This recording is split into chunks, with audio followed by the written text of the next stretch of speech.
Mas já vamos começar aqui sobre a treta Pacheco e Arthur Lira. Vejam só. O novo motivo de conflito entre Arthur Lira e Rodrigo Pacheco. A PEC dos precatórios, em tramitação na Câmara, caminha para se transformar em mais um motivo de conflito entre o Lira e o Rodrigo Pacheco. Aprovada na comissão especial do tema na Câmara, a proposta de emenda à Constituição até pode prevalecer no plenário da Casa, mas, porém, entretanto, todavia, dificilmente passará pelos senadores.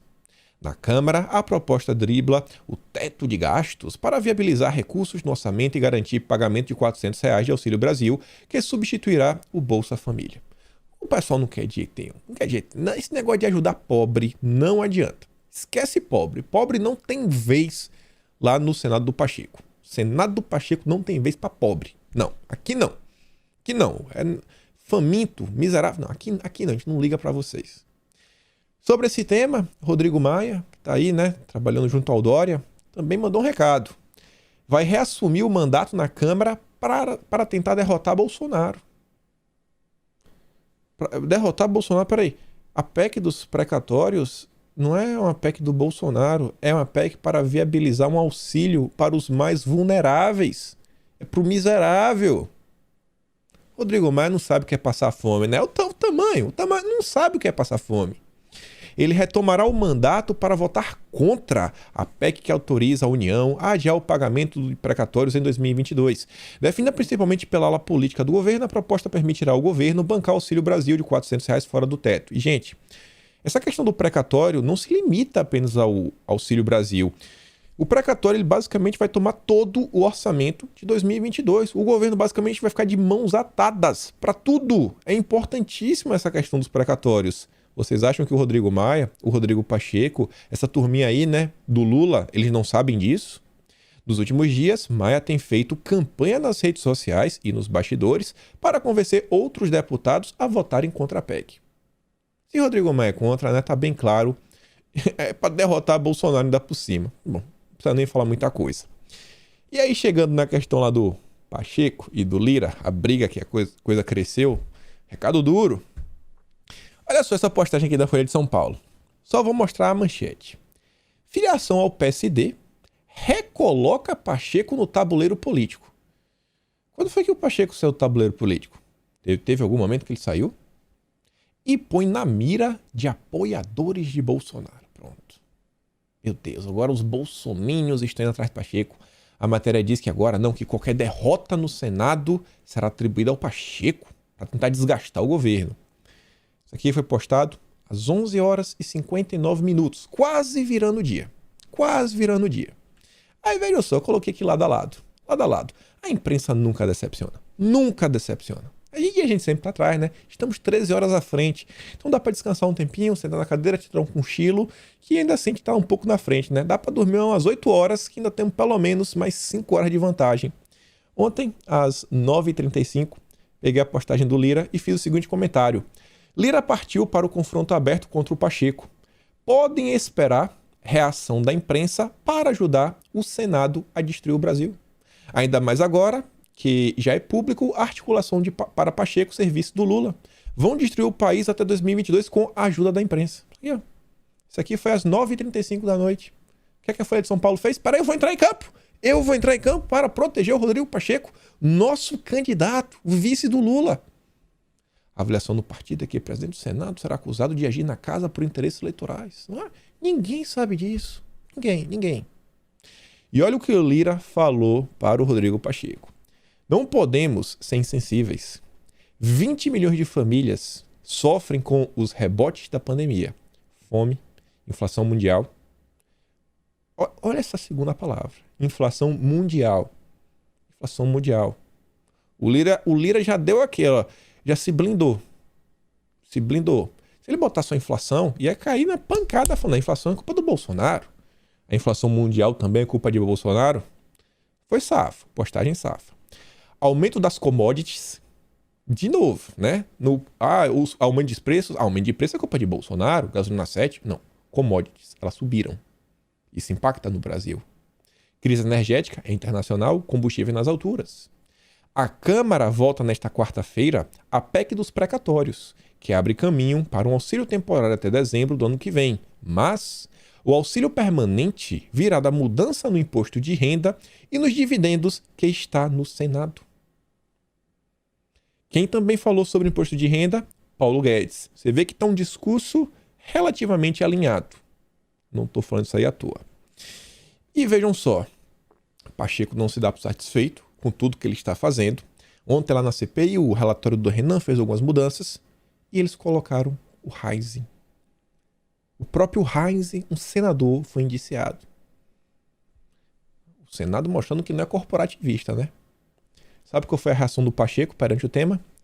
Ele vê excesso no pedido de indiciar o Heinz, mas a decisão da CPI. Tô nem aí.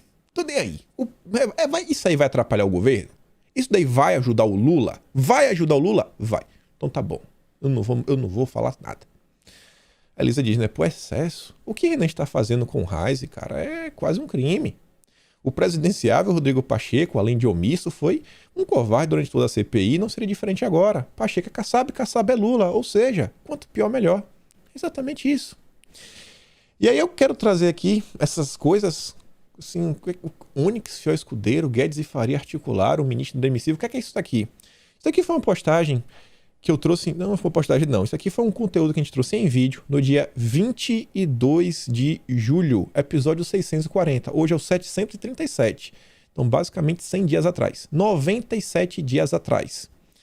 E a gente estava comentando o seguinte, sobre a nomeação do Ciro Nogueira. 22 de julho. Vamos ver agora. Agora é um momento bom. Já tem quase aí 3 meses. Quer dizer, já tem mais 3 meses, 97 dias, da nomeação do Ciro Nogueira. A gente sabe que ninguém é fã do Ciro Nogueira. A gente, naquele momento, tentou olhar, por que o Ciro Nogueira entrou e tentar até fazer uma avaliação da nomeação para o governo. E a gente vê algumas coisas, até o que eu falei do Guedes, do dele e tudo mais. Vejam só. Naquele momento lá do Ciro Nogueira, várias mudanças aconteceram. Colocou inclusive o Onyx lá no trabalho. Segue no trabalho, segue apoiando o governo, segue nas redes sociais. Onyx fiel escudeiro. Realmente, Onyx continua um fiel escudeiro. Guedes e Faria articularam. Na época se falou muito que a ida do Ciro Nogueira para o Planalto estaria envolvida em uma articulação tanto do Paulo Guedes quanto Faria para avançar com algumas coisas. E você vem vendo que isso são alguns fatos, não é se a gente gosta ou não. Realmente o Guedes ele vem tendo uma possibilidade muito maior de diálogo com Arthur Lira, que é do mesmo partido Ciro Nogueira, do que como vinha com o Rodrigo Maia. Então aí pelo menos esse diálogo para o Paulo Guedes, uma coisa vem se confirmando. É um ministro indemissível e cada dia mais vem se provando isso também. PP deve compor para 2022, confirmado, com as matérias de ontem e a matéria de hoje, está confirmadíssimo. PP e PL serão partidos que estarão nessa aliança. Flávio Bolsonaro deixou claro em sua postagem ontem também nas redes sociais, ontem não, anteontem, que eu trouxe no vídeo de ontem. Para Guedes, o Guedes via isso daí como uma possibilidade para avanço das reformas. Guedes está aí no final de semana com o Bolsonaro falando, isso aqui, aquilo, outro. Mas assim, não dá para medir o resultado do Ciro Nogueira. São intenções da época da nomeação. E é aqui que entra a questão. O Guedes queria o avanço das reformas. Algumas estão travadas no Senado, né? E um dos pontos da nomeação do Ciro Nogueira foi isso.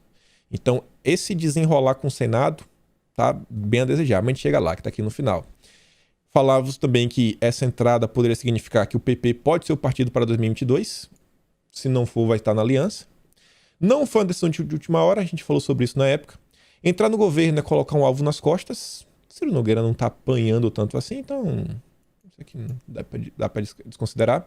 Tem prazo de validade, mas isso aqui parece que isso aqui não vai ser aplicável. Tudo indica que agora o Ciro Nogueira não será mais candidato ao governo lá do Piauí. E a gente falava o Senado. E aqui, para fazer uma avaliação, eu gosto de perguntar, será que o Ciro Nogueira realmente conseguiu ser um bom articulador? Porque, você via, a CPI prometia não aliviar, não aliviou. Queria melhorar essa conversa, esse diálogo com o Senado. E lá a gente já falava, 22 de julho. A gente falou muito antes disso. Fator Pacheco 2022. Olha tudo que o Pacheco vem fazendo.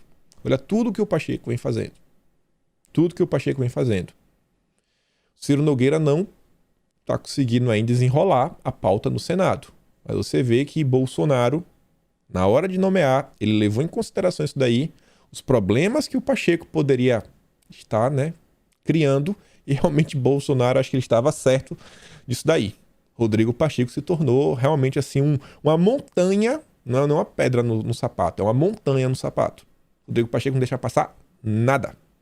Nada. Nada. Ciro Nogueira não conseguiu destravar com o Alcolumbre. Até hoje é o problema.